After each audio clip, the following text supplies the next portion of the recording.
Okay. Part 2 of kitting and going through stash for 2021. And I could have sworn that I set a piece aside for this. Anyway, it was a very plain piece of linen. You wouldn't have been excited anyway. Kelly wants to start this sampler as one of her first like reproduction samplers like this, and we wanted to start it together. Kelly, girl, I got the chart. I got to get it kitted. So that's why it's in the stack. I got to get it kitted. I pulled a piece of fabric. We may come across it in the stack in a moment. So we'll see. This has a lot of pinks in it. I'm going to move to some rust tones. It'll be really pretty. This calls for Classic Colorworks Belsois silks. Yeah, I'll be pulling some overdyed cottons. So, in fact, let me set this one right here. So if I come across that fabric as I'm doing this. This is one that I've had in my stash, and I keep like trying to rebuy it. So I must really like it if I keep trying to rebuy it, and I need to just stitch it so that I know I have it and it's going. This is Little House Needleworks, the Millicent Turner sampler. What I really like is what it says. It's a beautiful small sampler, but it has the alphabet, numbers, and more alphabet, and the little girl's name. And it says, "She looketh well to the ways of her household, and eateth not the bread of idleness." Which I like, but we all know I sit around and stitch a lot. So there's that. But I really like this. A little bit of, and I guess that's actually a Bible verse. It looks like it's Proverbs 31:27, which, you know, I'm not religious, but it's still, you know, there's a lot of Proverbs that we really should take into our daily life.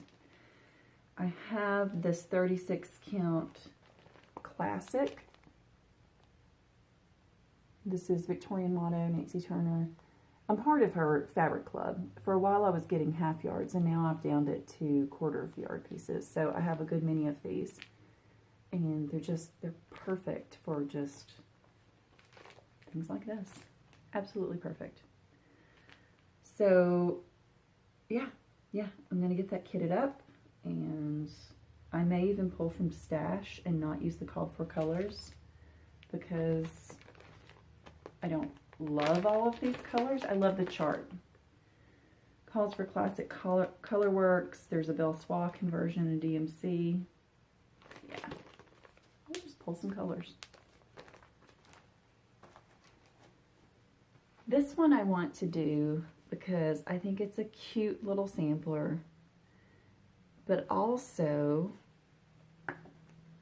this is the Needles Excellency, the Molly Ransom sampler.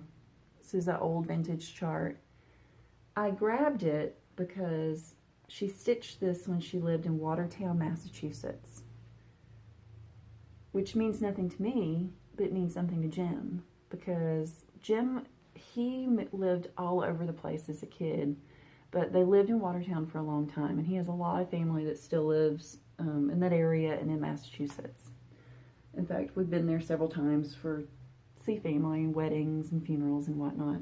His parents don't live in Massachusetts anymore, but so I thought that I would stitch this on this. This is a piece of silk weaver. It actually feels really scratchy for silk weaver, which is funny, and it says it's Edinburgh 36 count. Oh, well, maybe I won't be using this. Because this isn't a Zweigart base. You can tell by looking, that's why it feels scratchy to me. Damn silk weaver.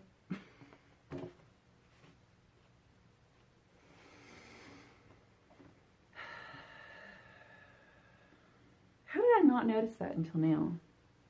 But I knew when I was kitting it up and I pulled it, I thought I like the color, That doesn't feel right. So this may get switched out. Damn it.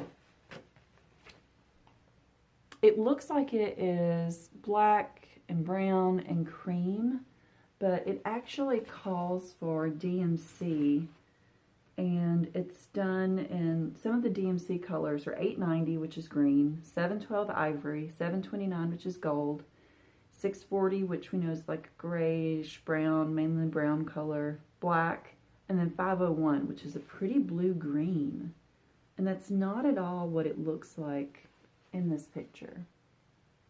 So I'll pull the colors and kind of go from there. But I do definitely want to do this. I think that Jim would think it's really cool. It says, Molly Ransom more than likely stitched her sampler in Watertown, Massachusetts. Her relatives were believed to be the natives of Ohio. Born in the 1800s, little else is known about Molly and her sampler. It resides in the sampler collection of the Ohio Historical Society in Columbus, Ohio. Well, Molly, redoing your sampler. I'm going to sneeze. Sorry. This is a Reward of Merit pincushion from Blackbird Designs. I always sneeze twice. Waiting for the harvest. I've seen a lot of people stitch this recently, it feels like, and it just, if you use a really nice variegated floss, it's just gorgeous. So I'm actually thinking I might stitch this in the same DMC that I'm doing Weaver's Tapestry in, which is, it's a variegated DMC, can't remember the number, maybe 4,000, but it's the one that's like gray and black and brown. It's beautiful. Look really nice with that. I showed this one where I had gotten it in stash not that long ago, but it's going to be a great piece to display at Halloween. And when this was initially put out, it was put out as like a monthly sale. And I saw someone stitching it on kind of a funky orange color, and the threads, because it's over-dyed threads, which I need to gather, just popped on it. It looks so freaking cool.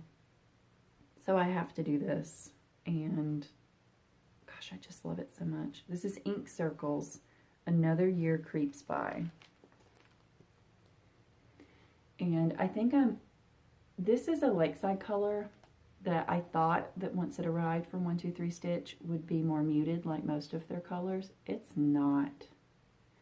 So I may tone it down a little with some tea or coffee, but it's a bright orange. This is Vintage Sugar Ginger, and I think there's still a ton of this on 123 Stitch if you like it, and that's a pretty accurate depiction of the color. But it's going to look really good on that. But like I said, I may drip some coffee and tea on it and antique it a little bit. But it's not good. I got to get on the bandwagon. People are going to be done with it before I start it. But some of these threads, it's impossible to get right now. I think because so many people are stitching this. Sarsaparilla... ginger snap, blue corn. I mean, some of these colors you just see, I haven't been able to find them lately, so I know I don't have them in stash. Maybe kitted in other things where I'm already using them, but I know I don't have any blue corn. So I'll slowly kit this until it's ready. That's fine. Laura said she's kitting this, so I have to kit it too, in case, Laura, if you decide to start it one day, I'm going to need to start this with you because it's awesome. This is Heartstring Sampler, the cat sampler. A house isn't a home without the ineffable contentment of a cat with its tail folded about its feet, which we have going on right here.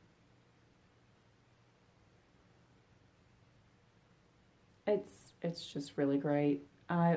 And that would look great on just a really simple linen, so I haven't put a piece with it yet. When I decide to start it, I'll pull an appropriate piece.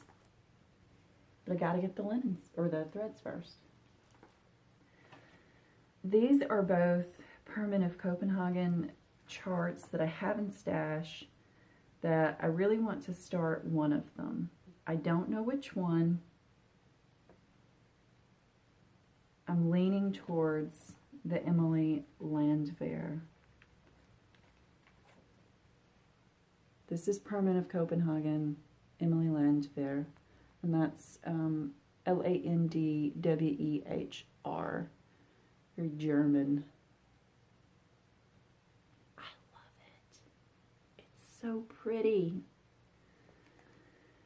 And this one is similar. I love how it, like, no border is the same as it goes around. And this is Permanent of Copenhagen Sampler 1827 is all it says on the back. I forget where I got this. Design number 157175. And the Emily Landwehr one is leaflet 150398. They need to be ready to go. They've sat in my stash too long. This one, I found the perfect piece of fabric for this year, so I need to get the threads so that it's ready to go. This is the Scarlet House Penny Pumpkin. I have a piece of Weeks Dye Works Dolphin in the back. Cassandra turned me on to this fabric because she is doing her pandemic on it. And it's beautiful. Imagine how that white pumpkin is going to pop on that and just look like, excuse me, but it's going to be the tits.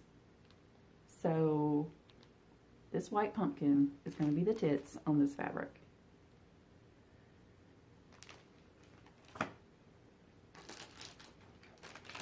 This one, there's a reason that I haven't started this yet, and I discovered that it's because I was waiting on the perfect linen. I had pulled the linen that came with this.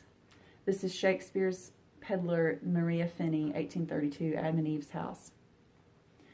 I had pulled out the linen that came with this because I love Country Sampler. I do. Sometimes their kits make me a little nervous because they like less of a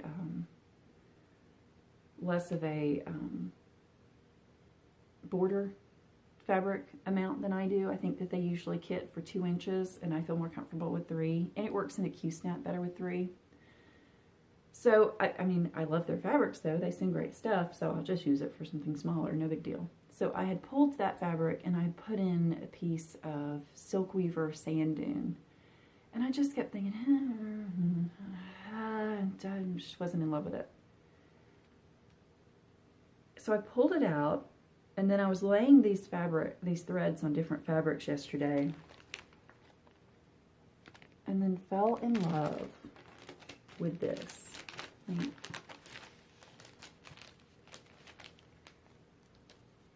How beautiful is that going to be?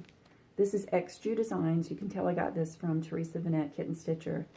And this is 36 count brown gray. It's perfection. I can't wait to start this now that I've put these threads on this fabric.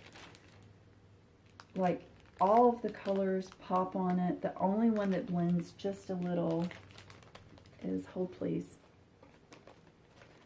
Hold please. You know, and it even, now that I say that, Old Money is similar, but it's not close. Lots of crinkles. Guys, this is probably getting started on the top of the stack. I'm obsessed with the way those threads look on that fabric now. XG Designs Brown Gray.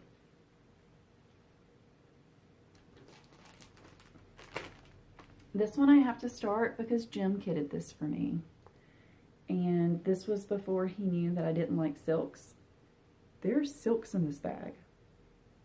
And they can't just lay around, and I should do this. So this is Susan Wasbian, the Scarlet House. He bought me all of the called for silks. So because it's silks, I'm going to try my hand at doing this sampler on 40 count. So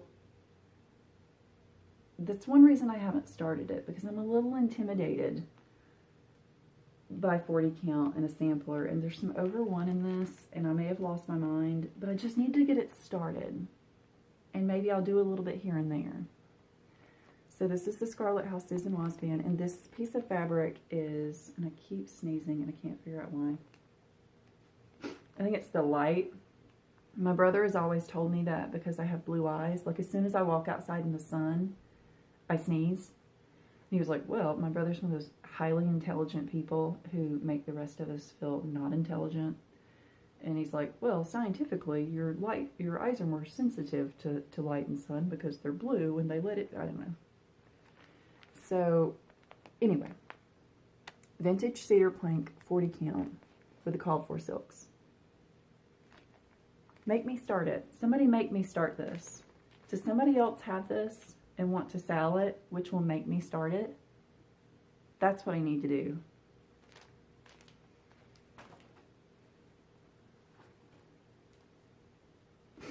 Okay. I also have got to get better about labeling things in my stash that I just chop off and fold back up. I think this is Legacy. I think this is 36 count Pictureless Plus Legacy. It's kind of brownish, greenish, more brownish. It's not gold enough to be doubloon, and I don't like doubloon, so I don't have much of it. But I think this will be a good piece for Thomas. Thomas has got to get started. I was supposed to start him this month, but it didn't happen because I got obsessed with Sweetheart Hill. So I need to get the threads for Thomas. He just calls for DMC. Get him kitted up. Get him going.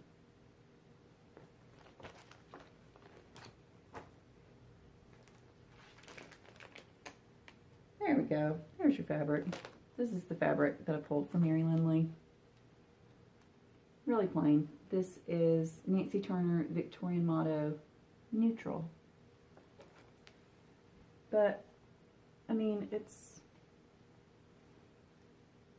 what a nice plain sampler needs. Modeled enough to be pretty, but not too modeled to take away from it. Nancy's a genius. I actually, until I was going through my fabrics and kitting up with them, I was thinking that maybe it was time for me not to be a part of her fabric club for a while because I had so much. But as I was like, I noticed I was grabbing for her fabrics to pair with things. I was like, no, I don't need to stop being a part of her club. So that goes with that. I was gifted this Stacey Nash chart, and I keep pulling it over and over to start, and then I don't start it. So I need to just start it. This is the Moon Moth Pin Keep,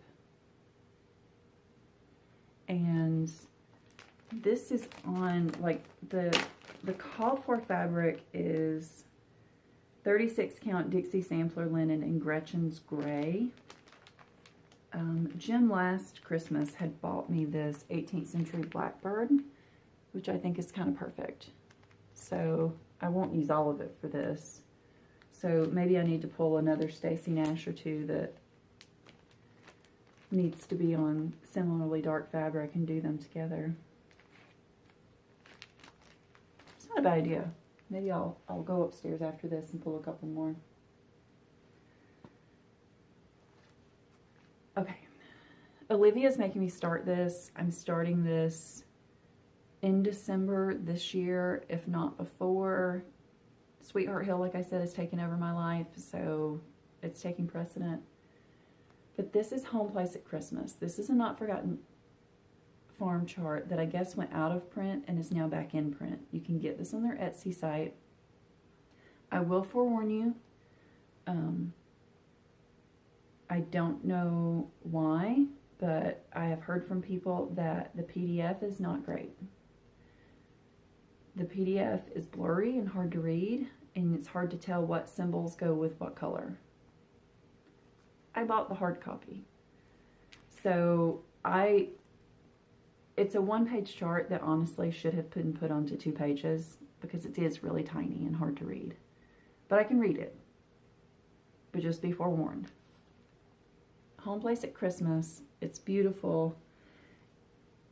It's fall colors. It's like Thanksgiving colors rather than Christmassy colors. So that house is orange, and there's not any reds in this. It's all oranges and greens and yellows. So the sand dune that I did have put with Maria Finney is now going to be used for this. How pretty is that going to be? And I'll still have some left over for something else. So this is getting started pretty soon.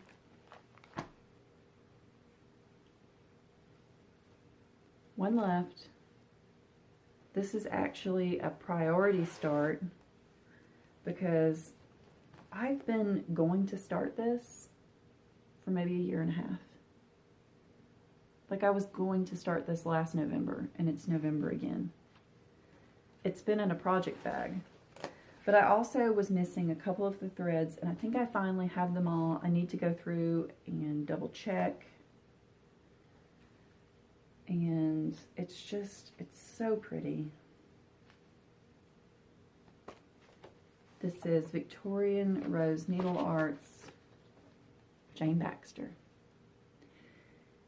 And I'm doing it with the Country Sampler conversion. All these beautiful colors. Let me look and see. So I'm missing one for something else. Nope, not in there. And I'm planning on doing it on a piece of Lakeside Linen Vintage Maple Sugar, which is kind of purpley, which works because this has purple in it, like purples and blues and greens. And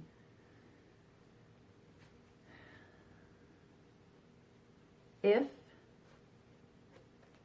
I ended up doing and changing my mind and doing a new year, new start, this would be it. And getting it started.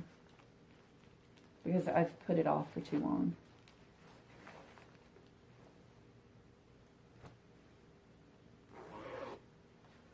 So that's my ridiculous amount of things that I'm planning to have ready to go at any time. Dedicate a shelf to in my cross stitch room, my craft room, guest bedroom, sewing room. And yeah, I enjoy planning. I enjoy sharing it with you guys, and hopefully you've enjoyed it too. I'm going to go ahead and dedicate my favorite vintage Owl Lady bag to my pandemic sampler. So this is going in here because there's so many threads and such a big piece of fabric. So that's happening. Yeah. Hopefully you guys have enjoyed this. Buster's ready to take a nap. He's such a good boy. It's time for me to put some medicine on his chin again. Which he honestly doesn't mind. He's such a good kid.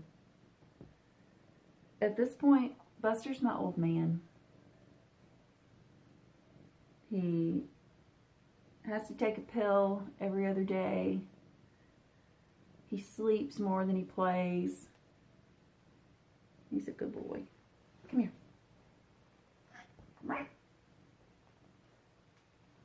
Oh. What else do we need to tell him, buddy?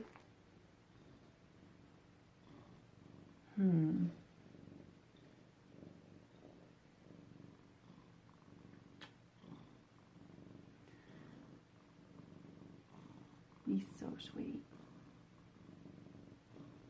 So sweet. So that's it. I'll see you guys soon. I went to the grocery store this morning and got all of my stuff for my part of Thanksgiving dinner. We are going to my mom's for Thanksgiving. Oh, that's what I was going to tell you guys. We are going to my mom's for Thanksgiving. We were going to cancel Thanksgiving because of my brother-in-law. He was moved from the ICU where he was starting, I think, September 23rd. He was moved from there to a hospital in Atlanta that focuses on brain injuries and stroke rehabilitation and that kind of stuff. So he's been there a few weeks now, and he's had really good progress. I mean, he was in a coma for a month. And he's eating some pureed foods now rather than just relying on a feeding tube. Doing a lot of physical therapy. He has a trach that with nurse assistance he's been able to talk through a little. They've had moved him into a real regular wheelchair this past week. And it's gonna be a really long road. And we debated, just since he's still hospitalized, just not even having Thanksgiving this year, and then with COVID, not even having Thanksgiving this year. But I really think we need it. So that's our plan. And we've all been being really careful before we come together again, and not exposing ourselves to people. And we're going to be really careful when we're together, but we need it. And I think that my family needs my cranberry sauce, which is mainly booze. I can put that recipe down below too. It's cranberry sauce and brown sugar and orange juice and some spices and a crap ton of Grand Marnier. And I actually think, because it makes a good bit, and I found this recipe too I've never tried brie. I've always wanted to try brie because I love cheese. I love all kinds of cheeses, but I've never had brie. So I bought this little thing of brie, and I'm going to candy some walnuts and get some of the little pastry puff cups and melt the brie in there and put a little bit of the Boozy cranberry sauce and sprinkle some candied walnuts, and that might be a really good Thanksgiving appetizer. So kind of excited about that. Making a couple of other things too to take. What are you guys making for Thanksgiving? What's a staple? And my family, they make the same stuff every year, and I like to try something different. Like last Christmas, I also used the puff pastry cups, and I did some appetizers that were goat cheese and fig preserves and pistachios. And everybody was like, I mean, they're real country people. Not that that's bad. It's not bad at all. I was raised super country, but I'm trying to have them try different things. And they did, and they liked it. So, I think it's fun to try new things. Branch out beyond what you normally do. And if it's not good, guess what? Don't make it next year. Because if I had never made Boozy cranberry sauce, which now everyone in the family asks for, we would have never tried it. My mom would still be shaking it out of the can, and nobody eats it.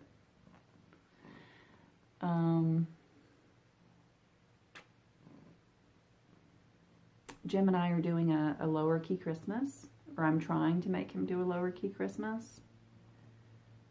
And it be more about being together than gifts. But Jim says I'm trying to shit on his Christmas. And that's because he enjoys buying gifts. There's no need to do all that. But I'm trying not to shit on his Christmas.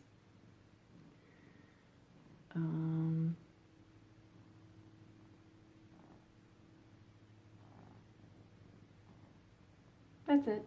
I'll see you guys soon. I may put up some fabrics and stuff as I was going through yesterday, where I was like, I'm not ever going to use this. Someone else might love to have this. Those may, in the coming week, go up on my Instagram maybe to destash. So, I don't know. We'll see. But until then, talk to me in the comments. Let me know how you're doing. Let me know what's going on with you, what your plans are for Thanksgiving. I know a lot of people aren't doing Thanksgiving this year, and I get it. Like I said, we almost didn't. But, you know, do what you've got to do to keep your cheer up and stay happy and self-care, and tomorrow's a new day. Bye, guys.